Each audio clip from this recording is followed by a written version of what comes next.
বাংলাদেশ জাতীয়তাবাদী ছাত্রদলের পূর্ব ঘোষিত কর্মসূচি শহীদ মিনার থেকে সরিয়ে শাহবাগ মোড়ে করার সিদ্ধান্ত নেওয়ায় ধন্যবাদ জানিয়েছে জাতীয় নাগরিক পার্টি।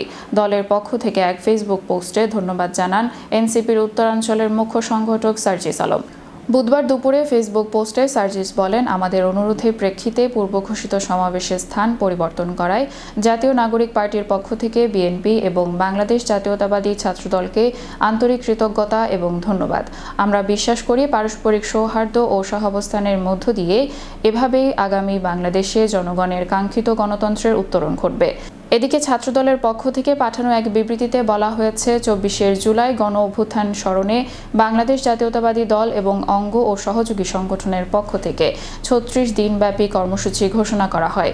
এই পূর্ব ঘোষিত ধারাবাহিক কর্মসূচিগুলোর মাঝে গুরুত্বপূর্ণ একটি কর্মসূচি ছিল ৩রা আগস্ট কেন্দ্রীয় শহীদ মিনারে ছাত্র সমাবেশ।